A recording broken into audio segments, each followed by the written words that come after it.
Welcome back friends, स्वागत है आप सभी का हमारे यूट्यूब चैनल पे। कल मैंने एक वीडियो बनाया था जिसमें मैंने यूजीसी कैटेगरी के जो जेआरएफ के स्टूडेंट हैं या एसआरएफ के स्टूडेंट हैं, जो भी स्कॉलर हैं, जो पीएचडी कर रहे हैं, उनकी जो एचआरए है वो हाइक हुई है। मतलब जिनका 9% था, मतलब रिस्पेक्टिव सिटी के अकॉर्डिंग, जिनका 9% था 10% हो गया, जिनका 18% था 20% हो गया, और जिनका 27% था उनका 30% हो गया। ठीक है, वो रिस्पेक्टिव सिटीज जो है उनके अकॉर्डिंग एचआरए जो है वो होता है, मतलब अलाउ होता है, और उसी के अकॉर्डिंग जो पैसे हैं वो स्टूडेंट्स को मिलते हैं, उनकी जितनी फेलोशिप है उसके कैलकुलेट करके। ठीक है, तो मैंने बताया था कि जो यूजीसी जेआरएफ है उसमें 20% हो गया है, जहाँ पे 18% था।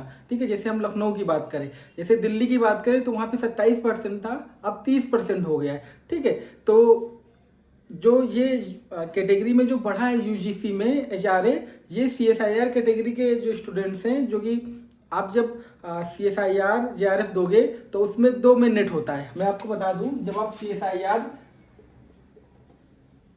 जेआरएफ के लिए एग्जाम दोगे,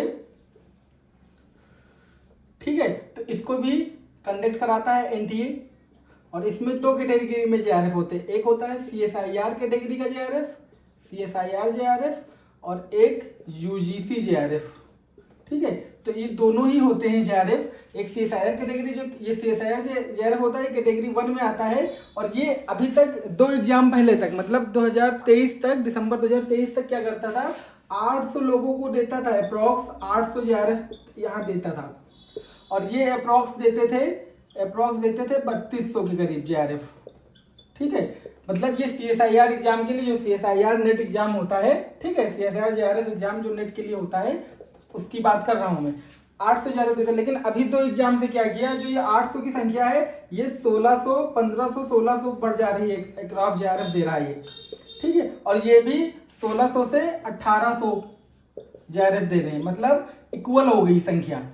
जो पहले सीएसआईआर जेआरएफ का एग्जाम होता था उसमें 3200 करीब जेआरएफ देते थे यूजीसी कैटेगरी को, 800 अप्रॉक्स, 798, 800, 792 ऐसे अप्रॉक्स रहता था। आप देखोगे पीडीएफ, उसमें नजर आ जाएगा आपको। ठीक है, लेकिन अब क्या कर रहा है, 1600, 1500, 1598, 1540 ऐसे करके जेआरएफ दे रहा है सीएसआईआर कैटेगरी में। तो मतलब नंबर बढ़ा दिया सीएसआईआर ने। दोनों में फर्क क्या है? फर्क कुछ नहीं है। इसकी जो फंडिंग एजेंसी है वो आपकी जो सीएसआईआर जो एचआरडीजी है, ठीक है, इसकी जो फंडिंग एजेंसी है वो एचआरडीजी है, इसकी जो फंडिंग एजेंसी है वो यूजीसी ही है। ठीक है, तो इनका तो 20% हो गया है एचआरए, ठीक है, 20% एचआरए हो गया है, लेकिन इनका 16% ही है एचआरए। ऐसा क्यों है? अगर हम बात करें कि ऐसा क्यों, कल मैंने बताया था कि हाँ, एम्प्लॉय जो है उनमें फर्क होता है और ये खुद डिसाइड करता है। तो वो किस बेसिस पे डिसाइड करता है, आप यही चीज आपको इनकी वेबसाइट पे मिल जाएगी। सीएसआईआर एचआरडीजी की वेबसाइट आप देखोगे तो वहाँ पे फेलोशिप को रेगुलेट करने का उन्होंने कुछ रूल्स बनाए हुए हैं, उस रूल्स में आपको दिख जाएगा। तो वहाँ पे आपको नजर आएगा कि ये 16% ही क्यों है और यूजीसी 20% क्यों कर दिया। तो सीएसआईआर का ये रूल है एचआरए के लिए, एचआरए के अलाउंस के लिए ये रूल है कि जो सीएसआईआर के एम्प्लॉय होंगे, सेम पे ग्रेड पे अगर कोई है तो उससे ज़्यादा उसकी सैलरी नहीं हो सकती अगर सेम ग्रेड पे है। तो इनके जो एचआरडीजी के जो एम्प्लॉय हैं उनको 16% मिल रहा है एचआरए। तो इसलिए जो, मतलब मान के लिए जो लखनऊ में काम कर रहे हैं उनको 16% मिल रहा है। तो इसलिए जो फेलोशिप पा रहे हैं सीएसआईआर के थ्रू कैटेगरी 1 में जिन्होंने क्वालिफाई किया था, उनको भी ये फेलोशिप, ये जो एचआरए है वो नहीं बढ़ा रहा है, क्योंकि एचआरए का ये रूल है कि जो इनके वर्किंग जितने भी एम्प्लॉय हैं उनसे ज़्यादा ये पैसे नहीं देंगे, जबकि वो सेम ग्रेड पे भी हो, मतलब सेम सैलरी हो, और उसके बेसिस पे ये क्या कर सकते हैं कि हाँ 20% दें जो स्टूडेंट्स हैं, जो जेआरएफ या एसआरएफ के स्टूडेंट हैं, और जो इनके एम्प्लॉय काम कर रहे हैं उस मान के लिए 42,000 अगर उनकी सैलरी है या 40,000 सैलरी है, उनको 16% दें। तो इनका एक रूल है कि सेम ग्रेड पे कह लीजिए या सेम सैलरी पे कह लीजिए, तो 2 तरीके से ये नहीं कर सकते। अगर उनको 16% दे रहे हैं तो इसीलिए इन स्टूडेंट्स का भी 16% ही एचआरए है।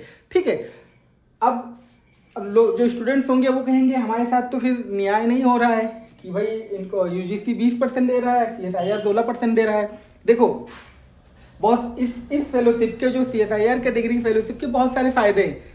फायदा नंबर 1 ये है कि पहले क्या था कि सीएसआईआर आज से करीब 2 साल पहले क्या था कि जो CSIR की फेलोशिप है वो बहुत बहुत बहुत टाइम लगाती थी आने में आपके अकाउंट में, लेकिन 2 साल से इन्होंने AMS पोर्टल बना दिया है। उस AMS पोर्टल के थ्रू क्या किया इन्होंने, पेपरलेस पूरा काम कर दिया। कोई पेपर नहीं चलाना है, सब कुछ ऑनलाइन होना है, ऑनलाइन ही पैसा 1 हफ्ते में आपने बस आपका बिल आपने जो है पास कर दिया। मतलब बिल पास करने का मतलब आपने वेरीफाई किया, आपके गाइड ने वेरीफाई किया और नोडल ऑफिसर ने वेरीफाई किया, 1 हफ्ते में पैसा आपके अकाउंट में आ जाता है। ठीक है, तो ये फायदा हुआ है CSIR का। इसके अलावा क्या फायदा है, जब आप थीसिस जमा करते हो तो जो CSIR की फेलोशिप है, जब आपका फाइनल वाइवा हो जाता है, अवार्ड के लिए जो वाइवा होता है फाइनल वाइवा, वहां तक आपको फेलोशिप मिलनी है। जबकि अगर UGC JRF UGC का अगर आपके पास JRF है, अगर UGC की फेलोशिप है, तो वहां पे अगर आपने थीसिस जमा कर दी जिस डेट को, मतलब प्री PhD कराओगे आप,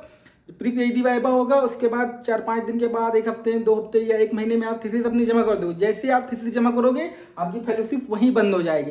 तो इनके साथ ये अच्छी बात है कि जो इनके जो भी काम करने वाले हैं, जो भी स्कॉलर्स हैं, उनको ये फायदा होता है। ठीक है, तो ये चीजें थी बताने को कि हाँ CSIR का क्यों नहीं बढ़ा रहा, क्योंकि सेम जो है पैसों में अगर ये बढ़ाएंगे तो सारे एम्प्लॉय को भी बढ़ाने पड़ेंगे अगर रिसर्च स्कॉलर्स के बढ़ा रहे हैं। ठीक है, तो इसलिए ये नहीं बढ़ा रहे हैं। और इनको मेल भी जितने भी स्टूडेंट्स ने किया तो उन्होंने यही जवाब दिया कि हम सेम जो है अमाउंट में, सेम सैलरी पे, मतलब जो हम दे रहे हैं, पे कर रहे हैं, उस पे हम 2 तरीके से HRA नहीं दे सकते। उनको 16% दे रहे हैं अपने एम्प्लॉय को, और तो आपको भी 16% ही मिलेगा। तो ये बताना था आपको इस वीडियो में। मिलते हैं नेक्स्ट वीडियो में, तब तक के लिए bye bye. Thank you, thanks for watching.